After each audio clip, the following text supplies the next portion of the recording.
Dr. Alex Foster stared at his computer screen, not believing what he saw. For 20 years, he had pointed radio telescopes at the stars, listening for any sign of intelligent life. Now, on an ordinary Tuesday, something extraordinary had appeared. "Olivia," he called, his voice cracking. "I need you to see this." Olivia Martinez rushed over from her workstation at the Arecibo Radio Observatory. Unlike Alex with his rumpled shirts and perpetual stubble, Olivia was always composed, her dark hair pulled back in a practical ponytail. "What am I looking at?" she asked, leaning over his shoulder. "This signal. It repeats exactly every 73 seconds. It's coming from Andromeda." Olivia's eyes widened. "That's over 2 million light-years away. No natural phenomenon creates perfectly timed repeating patterns like this." Over the next week, they'd barely left the observatory. They brought in sleeping bags and lived on vending machine snacks. The signal was undeniable, structured, complex, and definitely artificial. "I've isolated something," Olivia said on the 7th night.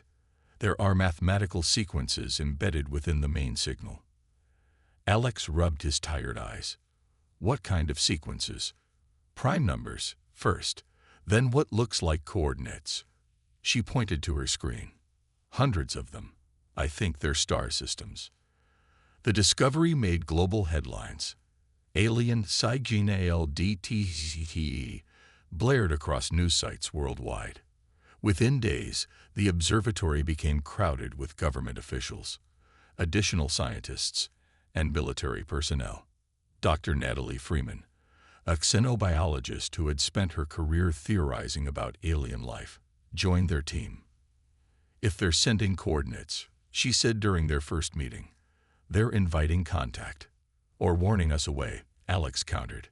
The team expanded as linguists and cryptographers arrived. They worked around the clock, parsing the signal for any additional information beyond the coordinates. Eric Turner, a quiet computer scientist with thick glasses, made the next breakthrough. "There's another layer to the message," he announced one morning, "buried under the coordinates." The room fell silent as he displayed his findings. "It's more complex mathematics, but when translated using the same patterns we found earlier, it contains images." The first image resolved on the main screen, a spiral galaxy map with thousands of points of light, some connected by lines, others standing alone. "It's a map of their alliance," Olivia whispered. "Look at the scale. It spans multiple galaxies." As they decoded more, the team's initial excitement turned to unease. The secondary layer contained more than just maps. It held warnings. Captain Ryan Martinez, the military liaison assigned to the project, pointed to a series of symbols they'd managed to translate. "This doesn't look like a friendly invitation." According to these translations, this message was sent by a civilization called the Theran. "They appear to be dying." Dr. Freeman nodded grimly. "The biological references in this section suggest their entire species was being systematically eliminated." Alex studied the last decoded section. "They're warning us about something called the Concordat. From what I can tell, it's this huge alliance of worlds, but the Theran discovered something about them, something that got them killed." Jonathan Clark, the calm diplomat sent by the United Nations, spoke for the first time that day. "So we're looking at a message in a bottle from a dead civilization." "I think so," Olivia confirmed. "And they used their last resources to warn others like us."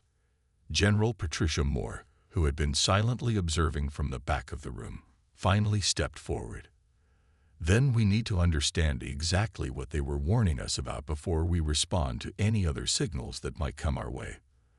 The coordinates they'd received pointed to hundreds of habitable worlds, all apparently part of this vast interstellar alliance.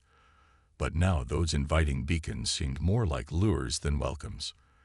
Alex looked at the star map again, at all those connected points of light. Whatever this Concordat is, they're vast, organized, and apparently dangerous enough that someone died trying to warn us about them. Outside the observatory windows, the night was clear and stars glittered innocently. Somewhere among them, Something was coming. 6 months after the discovery of the alien signal, Earth was ready to respond. The United Nations Space Council had built and launched the research vessel Horizon *. Its mission: travel to the nearest coordinates provided in the Theron message and investigate carefully. Jonathan Clark led the diplomatic team.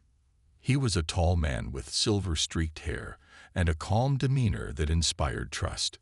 The council had chosen him for his experience resolving international conflicts. "We don't know what we'll find," he told his crew during their final briefing. "Our job is to learn, not engage. If we encounter the Concordat, we observe only." Lieutenant Samantha Wright nodded from her seat. As the mission's military observer, she took her role seriously. She was compact and strong, with alert eyes that missed nothing. "And if they engage with us?" she asked. "Then we follow first contact protocols," Jonathan replied. "No promises, no threats." The Horizon * reached the coordinates after 3 weeks of travel. What they found was not an empty star system, but a massive structure orbiting a yellow star. "It's artificial," reported Kevin Garcia, the ship's engineer. "And it's moving to intercept us." The structure unfurled like a metallic flower, revealing a vessel larger than anything humans had built. Its surface gleamed with iridescent patterns that shifted and changed. "We're receiving a transmission," Olivia Martinez announced from her communication station.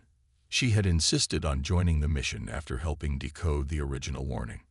A voice filled the bridge, speaking perfect English. "Greetings, travelers from Earth. We are the Vaccinari, envoys of the Galactic Concordat. We have been expecting you." The crew exchanged worried glances. How did they know where the Horizon * came from? How did they speak English? Jonathan stepped forward. "This is Jonathan Clark representing Earth. We are on a research mission. May we ask how you knew of our arrival?" The alien ship extended a docking bridge. "All will be explained. Please, join us aboard our vessel." Despite Samantha's whispered concerns, Jonathan decided a small team would accept the invitation.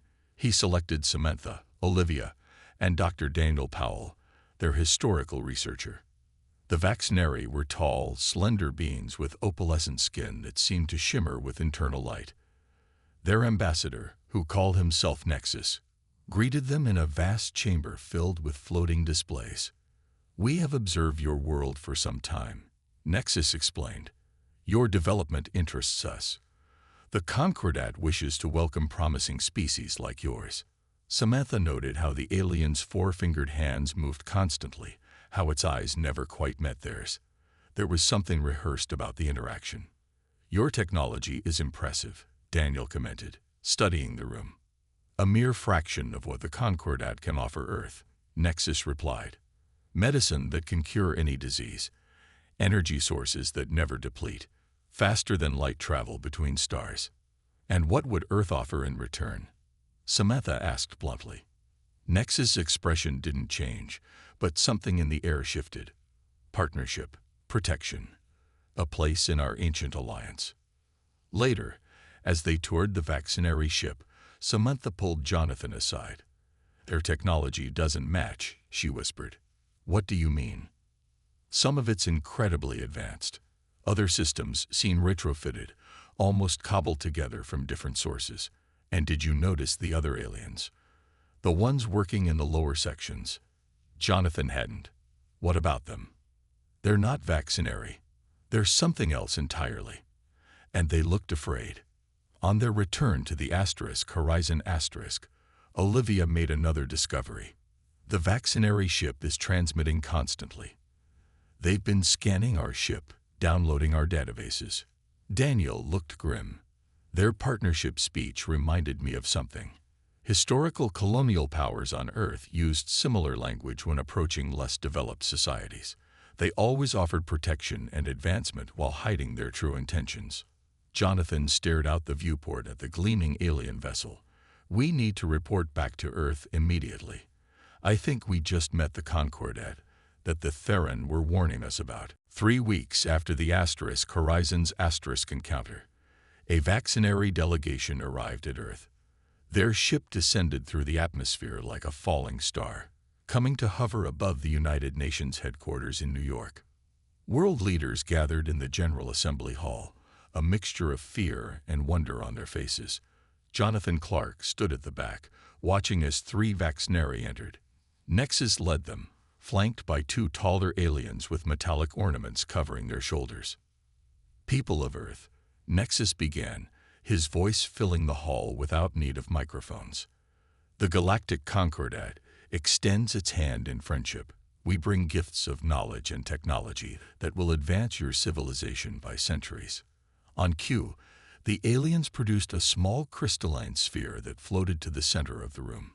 It projected images of clean cities, advanced medical procedures, and spacecraft traveling between stars. The Secretary General stepped forward. "We thank you for these generous offers. What does the Concordat seek in return?" Nexus spread his 4-fingered hands. "Merely your participation in our alliance. Earth would become a protected associate of the Concordat, joining thousands of worlds under our guidance." "Protected against what?" asked General Patricia Moore, who had insisted on attending. "The universe is vast and dangerous," Nexus replied. "Many threats exist that your species cannot imagine." Jonathan noticed how Nexus avoided directly answering the question. He caught Daniel Powell's eye across the room. The historian had been researching historical patterns of colonization since their return. "Could you elaborate on what being a protected associate means?" Daniel asked. Before Nexus could answer, all electronic devices in the room went dead. Phones, tablets, cameras, all displayed blank screens. Outside, reports flooded in of a worldwide communications blackout. "A small demonstration," Nexus said calmly. "The Concordat's technology extends far beyond your understanding." The blackout lasted only 30 seconds, but the message was clear. "We will give you time to consider our offer." Nexus continued when the devices reactivated. "But know this, the Concordat does not extend its invitation twice.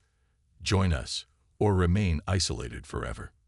After the aliens departed, an emergency council formed. Jonathan, Daniel, General Moore, and other key personnel gathered in a secure underground facility designed to block external signals. "This isn't an offer, it's an ultimatum," General Moore stated. Daniel nodded. "I've been comparing their language to historical records. When they say protected associate, they mean subjugated world. Colonial powers on Earth used similar euphemisms." When I pressed Nexus about the terms, Jonathan added, "He eventually admitted that Earth would have limited self-governance. We would need to supply resources and follow Concordat directives." Dr. Natalie Freeman, who had been studying the biological samples from the Vaxneri ship, joined them. "There's something else you should know. The Vaxneri aren't the rulers of this Concordat. I believe they're intermediaries, possibly even a conquered species themselves." "What makes you say that?" asked Olivia. "Their DNA shows signs of genetic modification. Some changes appear designed to make them more resilient to different atmospheres. Others seem to have no purpose except to mark them, like branding cattle." The room fell silent as they considered the implications. "The communications blackout was a threat," General Moore said finally. "They wanted to show they could disable our defenses at any time. But why even offer us a choice?" Olivia wondered. "If they're so powerful, why not just take what they want?" Daniel leaned forward. "Because conquest is expensive. It's much more efficient if we surrender willingly, believing we're getting a good deal. History teaches us that the most effective colonies are those where the native population enforces their own subjugation." Jonathan looked at the faces around the table. "Then we need to decide. Do we surrender to become second-class citizens in their empire, or do we resist a technologically superior force?" General Moore's expression hardened. "If Earth's history teaches us anything, it's that freedom is worth fighting for, even against impossible odds." Outside, in the sky above New York, the Vaxneri ship waited silently for humanity's answer. General Patricia Moore stood at the head of the conference table in the underground bunker. Maps and diagrams covered the walls. 20 of Earth's best minds surrounded her, each chosen for their expertise. "We need options," she said, her gray hair pulled back tightly. "The Vaccinari expect our answer in 3 days." Eric Turner, the computer scientist who had helped to decode the original alien message, raised his hand. "We've been studying the technology samples they provided as gifts. There's good news and bad news." "Bad news first," Patricia said. "Their tech is centuries beyond ours. Their weapons could wipe out our cities in minutes." Eric adjusted his glasses. "The good news is that I found backdoors in every device they gave us." "Backdoors?" asked Jonathan Clark. "Hidden access points. They're monitoring everything we do with their technology. But that means we can use these same backdoors against them." Across the table, Dr. Natalie Freeman nodded eagerly. "I've been analyzing their biological samples. The Vaccinari have weaknesses we can exploit. Their respiratory system is vulnerable to certain compounds that don't affect humans." Patricia allowed herself a small smile. "So they're not invincible." Samantha Wright, recently promoted to captain after the Horizon mission, spread out tactical maps. "They have 5 ships in orbit and smaller craft patrolling the atmosphere. Their main weakness is arrogance. They don't expect us to fight back." The planning continued for hours. Each expert contributed ideas from their field. They formed a resistance plan that didn't rely on matching alien technology, but instead exploited the gaps in Concordat thinking. Daniel Powell provided historical context.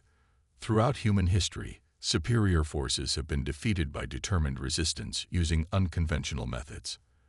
The Concordat has conquered so many worlds that they follow a standard playbook. We need to rewrite the rules." Laura Bennett, a quiet scientist who specialized in quantum communications, spoke up. "The Vaccinari ships use a network to coordinate. If we could disrupt that network even briefly, it would create confusion." "How?" asked Patricia. "A virus," Eric suggested. "Not a biological one. A computer virus designed to infiltrate their systems through the backdoors I discovered." The team worked through the night. They needed to convince the Vaccinari that Earth was cooperating while secretly preparing to resist. By morning, Patricia presented their plan to the world leaders. "We need time," she explained. "We'll appear to accept their terms while strengthening our position." The United Nations Secretary General looked skeptical. "You want us to lie to an advanced alien species?" "I want us to survive," Patricia replied firmly. The Theron morning was clear. The Concordat destroys worlds that don't submit to their control. But they don't destroy useful resources. If we play this right, we can gain the time we need. After much debate, the world leaders agreed. Earth would officially accept the Concordat's offer while secretly preparing to fight. Over the next 2 weeks, Vaccinari advisors arrived on Earth. They installed monitoring systems in major cities and began upgrading Earth's infrastructure. What they didn't know was that each installation was carefully studied by Eric's team, each biological sample examined by Natalie, and each tactical movement tracked by Samantha. Captain Ryan Martinez was chosen to lead the mission that would deliver Earth's formal acceptance document to the Vaccinari mothership. His real purpose was to plant quantum disruptors throughout the alien vessel. "If we fail, they'll know we're resisting," Ryan said during his final briefing. Patricia looked him in the eye. "We've spent our entire history fighting each other. Now we have a common enemy. For the first time, humanity stands truly united." She looked around at the determined faces. "The Concordat thinks we'll be an easy conquest because they've never faced anything like us before. They don't understand that humans don't surrender easily, and we certainly don't take kindly to threats." The resistance had formed. Earth was ready to fight back. Captain Ryan Martinez straightened his formal uniform as the shuttle approached the massive Vaccinari mothership. Inside his breast pocket, he carried Earth's official acceptance of Concordat terms, but hidden throughout the shuttle were quantum disruptors disguised as ceremonial gifts. "Remember," General Moore had told him during his final briefing, "they must believe we're sincere." Your mission is the cornerstone of our plan. The shuttle docked smoothly with the alien vessel. Ryan led his small team into the reception chamber where Nexus and other Vaxneri officials waited. The chamber glowed with soft blue light, and strange symbols flowed across the walls. "Welcome," Nexus said, his opalescent skin shimmering. "We are pleased that Earth has chosen wisely." Ryan bowed slightly. "Earth recognizes the benefits of joining the Concordat. We bring not only our formal acceptance but gifts to commemorate this historic occasion." His team carried forward 7 ornate boxes. Each contained a disruptor hidden within a genuine Earth artifact: ancient pottery, crystal sculptures, and precious metals. "These items represent Earth's cultural heritage," Ryan explained as the aliens examined the gifts with interest. "They will be displayed here as symbols of our new partnership." Nexus seemed pleased. "The integration process will begin immediately. Our systems will connect to your planetary networks to begin technological upgrades."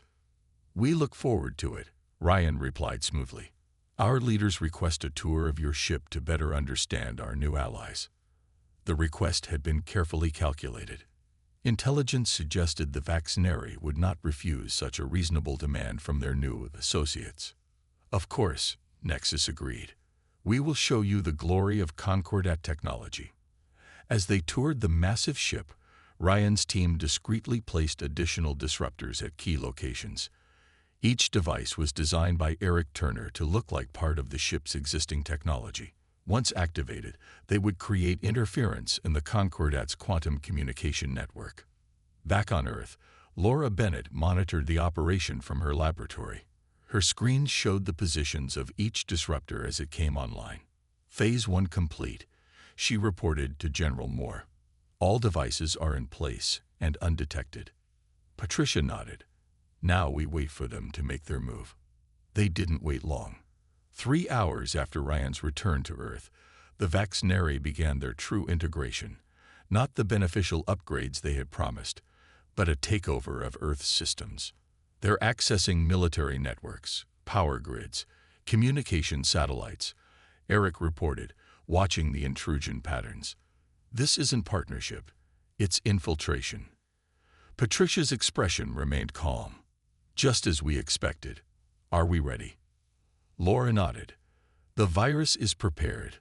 Once they connect their primary systems to ours, we can activate the disruptors and upload it simultaneously." Around the world, hidden resistance cells waited for the signal. Each major city had a team ready to target the Vaxneri advisors who had been helping with Earth's transition. At exactly 3:47 p.m. Eastern Time, the Concordat made their critical mistake. They initiated a full neural link between their command ship and Earth's newly upgraded defense systems, a link that would give them complete control. "Now," Patricia ordered. Laura activated the quantum disruptors.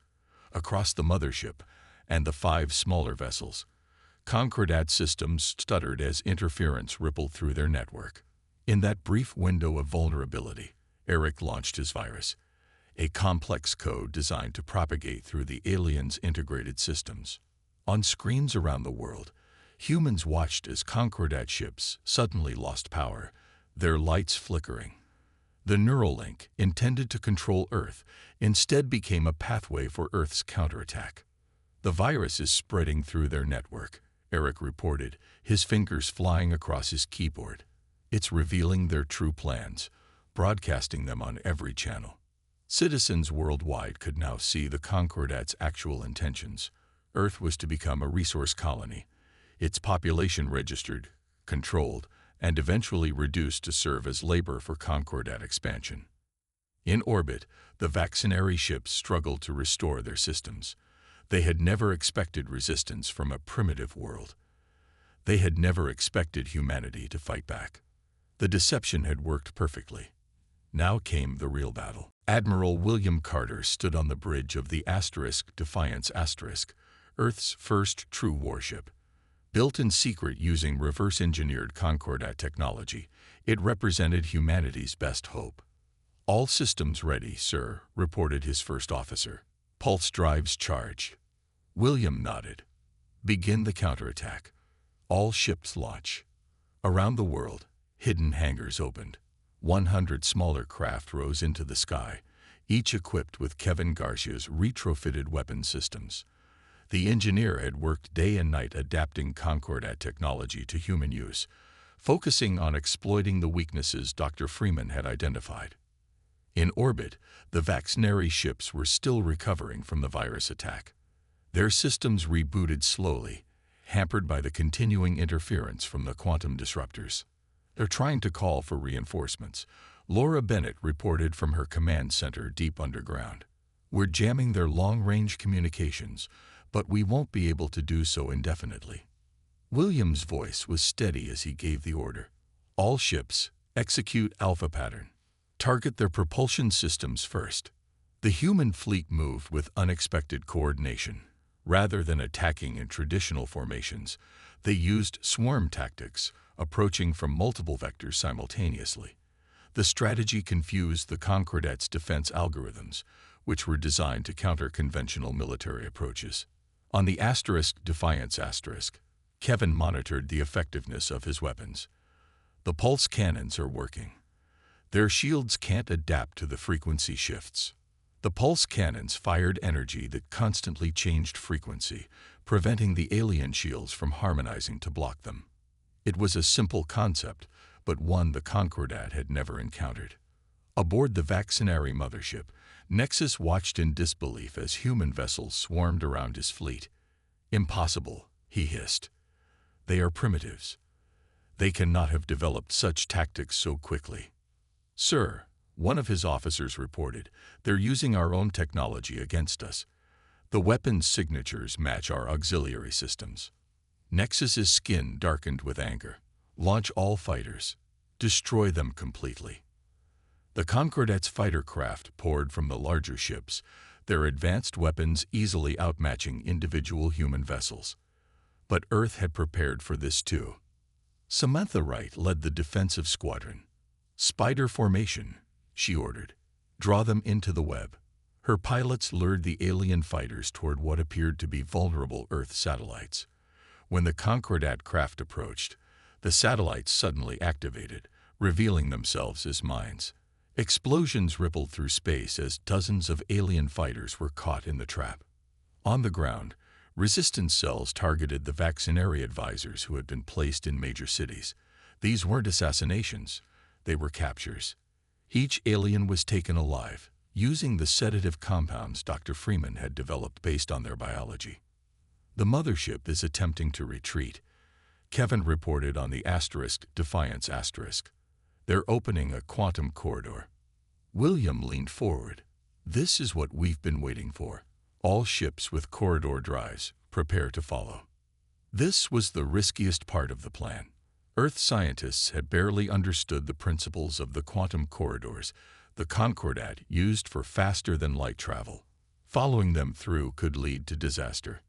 "Sir," his navigation officer said nervously, "we've never tested the corridor drives in actual conditions." William's jaw tightened. "If they escape, they'll return with a fleet we can't hope to defeat.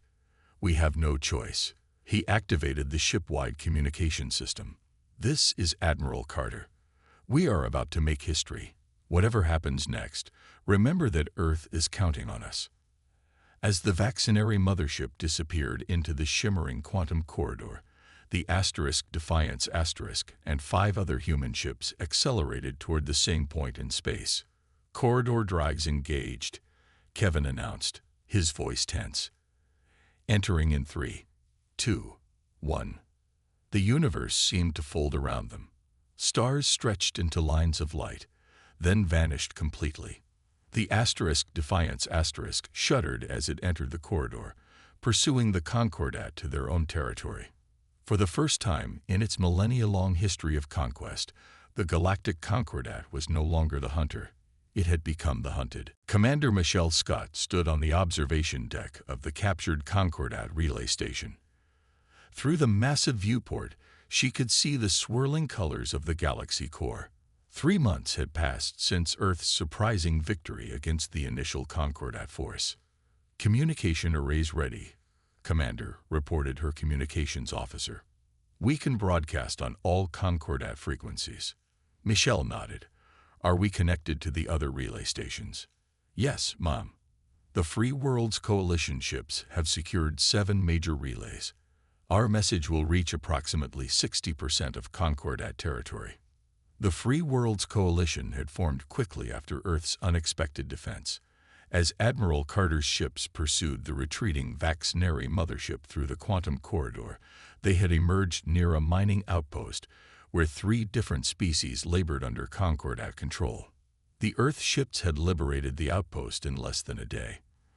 From there, the revolution spread like wildfire. Species that had lived under Concordat rule for generations saw that resistance was possible. Many Concordat vassal species joined the coalition, bringing crucial intelligence about Concordat weaknesses. "The recording is prepared," said Lieutenant Olivia Martinez, who had played such a key role in decoding the original Theran warning. "Earth's leaders have approved the final version." Michelle took a deep breath. "Begin transmission." The message that broadcast across thousands of worlds started with a simple introduction. We are humans from the planet Earth. Until recently, we were unknown to the galactic Concordat. Now, we bring a message for all who can hear. The broadcast continued with footage from Earth's battle against the Concordat ships, showing how a supposedly primitive species had defeated their advanced technology. It included testimony from liberated species describing centuries of exploitation disguised as protection. The Concordat survives by convincing worlds that they cannot survive alone. The message explained. They offer security while stealing freedom. They promise advancement while ensuring dependence. This cycle has continued for too long. On the Concordat homeworld, the High Council watched the transmission with growing alarm. The 7 ancient species that had founded the Concordat millennia ago had grown complacent in their power. They had never encountered a species that fought back so effectively. "How are they broadcasting on our secure channels?" demanded the council leader, a being of pure energy contained within a crystalline form. "How have they captured our relay stations?" "The humans are adaptable," replied the Vaxneri representative nervously. "They learn quickly and think in ways our strategic models cannot predict." Back on the relay station, Michelle watched as the final part of Earth's message played across the galaxy. "To the people of all worlds, you have a choice. Join us in building a true coalition based on mutual respect and genuine cooperation. We offer alliance without domination. To the Concordat leadership, you also have a choice. Reform your empire into a true partnership of equals, or prepare to face more worlds that follow Earth's example. This is humanity's warning to the galaxy. The era of exploitation is ending. All sentient beings deserve self-determination. All worlds have the right to chart their own course among the stars. We are humans. We will not be conquered. And we will not rest until all species can determine their own destiny." The transmission ended with the coordinates for secure communication channels where oppressed worlds could contact the coalition. "Message transmitted successfully," Olivia reported. "We're already receiving responses from 23 systems." Michelle turned to Dr. Alex Foster, who had traveled from Earth to witness this moment. "When you detected that signal from Andromeda all those months ago, did you ever imagine it would lead to this?" Alex shook his head, smiling. "Not in my wildest dreams. The Theran warned us about the Concordat, but they couldn't have known they were creating something much bigger. A chance for real change." Outside the viewport, coalition ships of various designs patrolled near the relay station. Many were former Concordat vessels, now crewed by liberated species. Others were Earth ships, smaller but no less determined. "What happens next?" Olivia asked quietly. Michelle looked out at the stars. "That depends on the Concordat's response. But whatever comes, the galaxy has changed forever. They thought we would be easy to conquer, just another primitive world to exploit. Instead, we became the warning they should have heeded. Across countless worlds, beings of all forms gathered around communication devices, listening to humanity's message and daring, for the first time in generations, to hope for freedom. 6 months after Earth's message spread across the galaxy, the Free Worlds Coalition had grown to include over 200 formerly subjugated species. The Concordat, once seemingly invincible, now struggled to maintain control over its fragmenting empire. Admiral William Carter stood beside General Patricia Moore in the newly constructed Coalition Command Center on Mars. The red planet had been transformed into humanity's military headquarters, safely distanced from Earth while still within the solar system. Another Concordat battle group surrendered near the Orion Arm yesterday, William reported, pointing to the holographic map. That makes 17 capital ships this month alone. Patricia nodded, her expression serious despite the good news.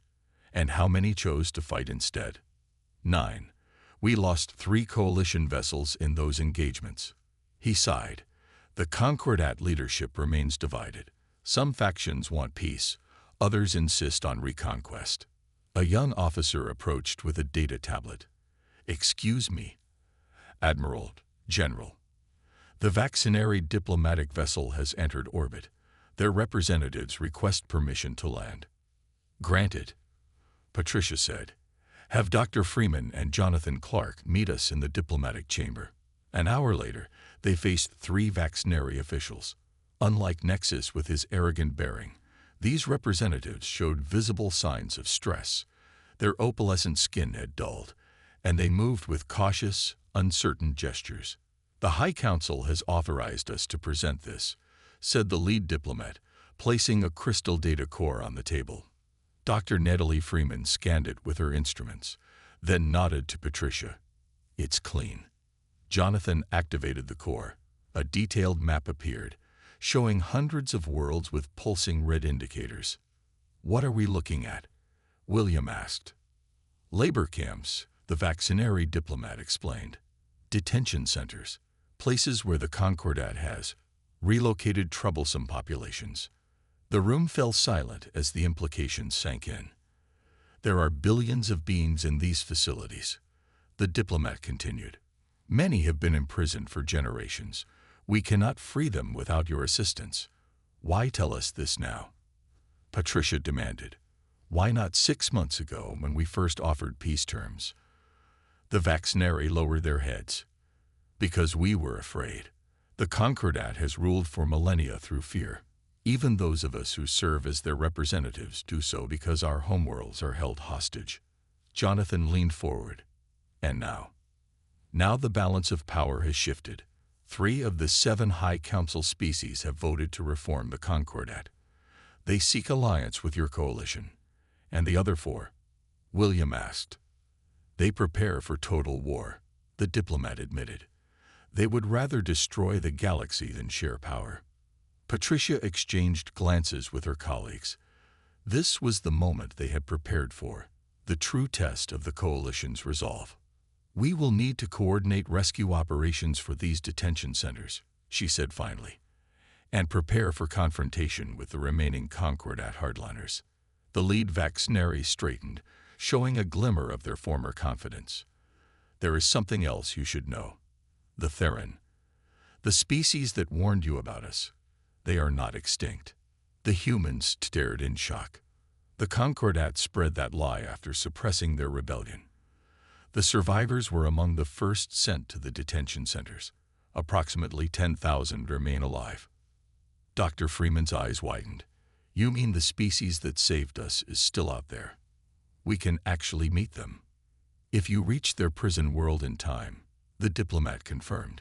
The hardliner factions know of their importance to your resistance. They will target that facility first. Patricia's decision came instantly. Admiral Carter, prepare a rescue fleet immediately. Jonathan, contact all coalition members. We'll need every ship we can muster. As the meeting concluded, William paused at the viewport overlooking the Martian landscape where coalition ships from a dozen worlds were under construction. 6 months ago, we were alone, facing an enemy we barely understood, he murmured. Now we're leading a galactic alliance. Patricia joined him at the window. The war isn't over. The hardliners will fight desperately to maintain their power. Yes, William agreed. But for the first time, they're the ones who are afraid. And they should be. They never understood what they were facing when they threatened Earth. Outside, the red Martian sun set on a changed solar system, one small part of a galaxy in revolution, inspired by humanity's defiant stand against impossible odds.